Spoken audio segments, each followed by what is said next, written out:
हाय बच्चे, नमस्कार। देखिए, ऐसा वाला जब भी आपको सवाल दिखेगा तो इसके बनाने के लिए सरल तरीका से बन जाएगा। ओके, तो ऐसा जब भी आपको सवाल दिखेगा तो सबसे पहले क्या करेंगे, जो स्क्वायर है ना बच्चे, स्क्वायर से आपको रूट क्या हो जाएगा, कैंसिल। लेकिन बी स्क्वायर का तो स्क्वायर होगा, तो 4 मल्टीप्लाई बाई 8 बटा में 8 से 8 आपको खत्म हो गया, आंसर 4 आ गया।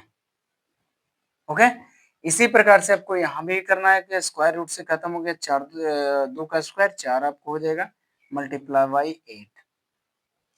जब 8 का 8 चौके 32 आपको आंसर आ गया। जब ऐसा वाला अंडर रूट 4 के 0 है तो ऐसा वाला जब भी रहेगा तो अनडिफाइंड कहलाएगा। क्या कहलाएगा?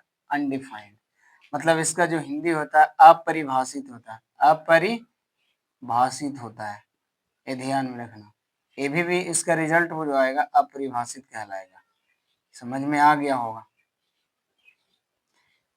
देखिए, ऐसा वाला जब भी है ना कि आपको फोरे वाला डिजिट रहेगा इसमें और ढेर सारा डिजिट आपको चेंज रहेगा, लेकिन हम जो बनाए हैं आपको ऑप्शन में 4 ऑप्शन रहेगा, 16 रहेगा, 26 रहेगा, 25 रहेगा, 24 रहेगा, अपरिभाषित रहेगा। तो आपको जो भी अपरिभाषित भी रह सकता है ना, तो आपको अनडिफाइंड भी रह सकता है। ओके, समझ में आ गया होगा आपको।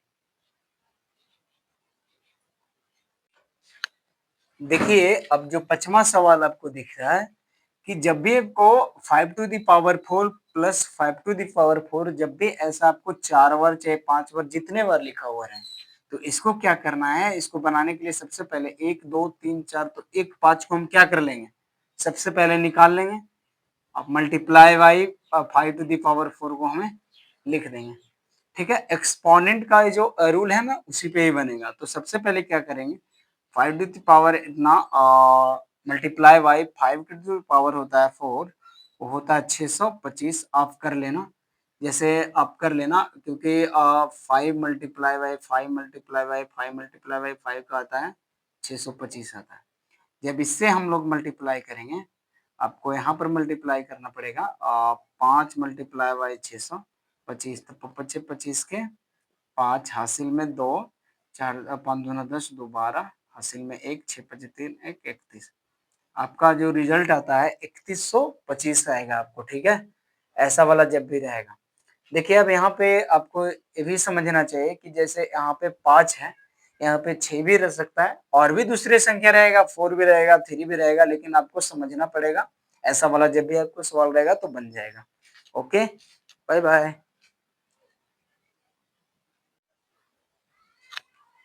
देखिए, एक और सवाल मैंने लिखा है कि -1 के पावर 0 -1 के पावर शून्य है। तो जब भी आपको शिकायत है पिछली बार की, जब भी आपको किसी भी अंक पे शून्य रहेगा उसका मान कितना रहता है, -1 ही होता है। माइनस इसका क्या होगा, आपको 1 हो जाएगा। किसी का भी पावर नेगेटिव में उसका ही मान बराबर ही आता है, तो माइनस माइनस प्लस, तो माइनस आपका 2 आ जाएगा।